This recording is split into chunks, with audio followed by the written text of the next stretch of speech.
Well, good afternoon, and thank you for taking the time to listen to this little audio on the coronavirus crisis. I just wanted to spend a few moments just reflecting on the current situation that we see ourselves in. I consider, I guess, some of the impacts we've seen in markets in recent days.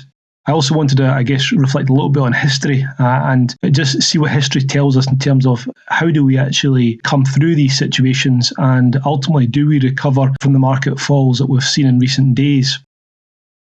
I think the first thing to sort of point out is that the fall that we've seen in markets in recent days is not out of the ordinary. You can see, obviously, the scale of the fall, somewhere in the order of sort of 25 to 30% fall in markets. And you compare that to certainly these historic events like Black Monday, the Cold War tensions, etc., etc. And you can see that certainly a fall of that sort of magnitude is not particularly unusual. What has been out of the ordinary is the timescale over which the fall has taken place. And you can see how quickly the market has moved in such a short period of time. I guess ultimately a lot of that is just down to the sheer flow of information and the speed at which data is processed. And I suppose things like social media, etc., tend to exacerbate news flow and the impact and the, decisions people make on the back of that news flow. And that's what I guess you've seen in these charts. So, yep, the fall is not out of the ordinary, but certainly the timescale of which the fall has taken place is certainly pretty historic in terms of what we've actually seen.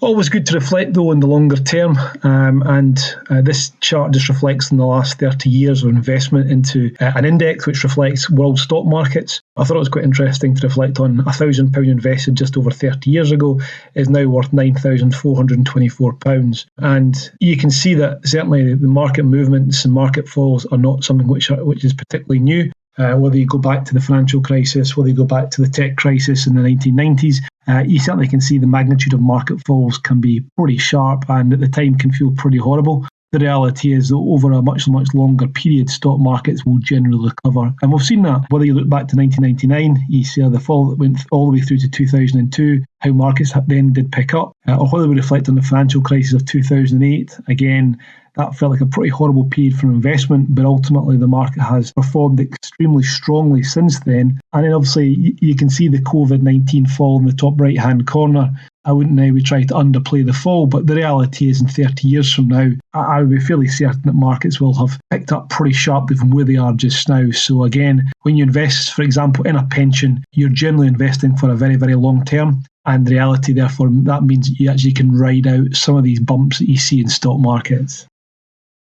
The other thing to also bear in mind is that we probably should have seen some sort of correction coming. What this chart is basically showing you is periods where the markets have been rising. And certainly the period from 2009 onwards, i.e. post the financial crisis, was in actual fact the longest continually rising period in markets that we've ever actually experienced. And so, history tells me that, when you get to historic levels of growth over a longer period, then you're probably set for some correction somewhere along the lines. I guess we probably just didn't guess, or would have been in any position to guess, what would actually have caused this correction in markets we've seen in recent days. But the reality is, we probably should have seen some sort of correction coming, bearing in mind how long markets have been rising for. And Mr. Trump claimed to have the greatest economy in American history, and that probably was true. He might not be quite so robust now, given where markets are likely to be over the next few years, as we see a more challenging time for period in markets than we've seen in the past.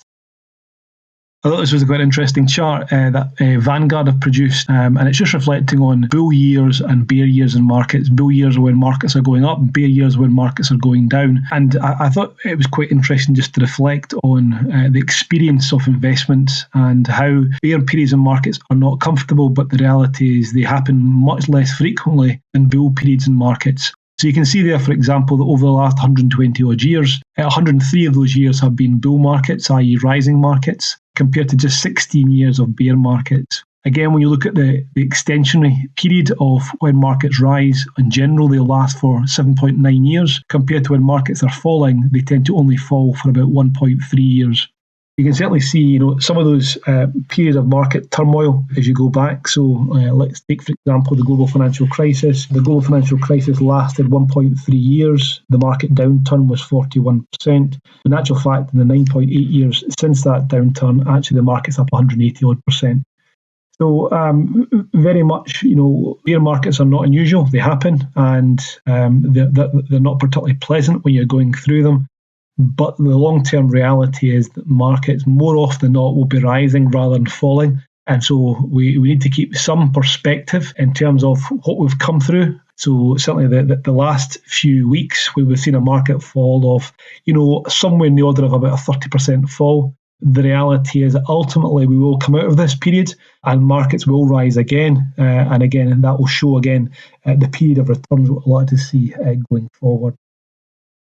And you might ask, well, what will the recovery actually look like? And I thought, again, this is quite an interesting chart that I found in the FT, produced by Goldman and Sachs. And it's just looking at the average decline, the average length of that decline, and obviously the final period is obviously the time to recover. You can see that in general, event-driven, and I think you would have to describe this COVID-19 situation as certainly an event-driven situation. Generally, that leads to an average decline in markets of around 30%. Interesting, that's what we've kind of seen. Event-driven markets, the average length of the decline is just under 10 months. So we're only about 2 or 3 months into this decline. So we may have some months to go in terms of markets.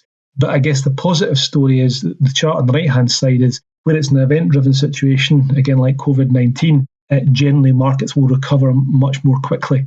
So you can see the average time to recovery for markets is somewhere just under 20 months. So again, you could see us back to the position we were in markets, going back 3 or 4 months in the next sort of 10 to 20 months if history is to repeat itself in terms of what we can see from these charts.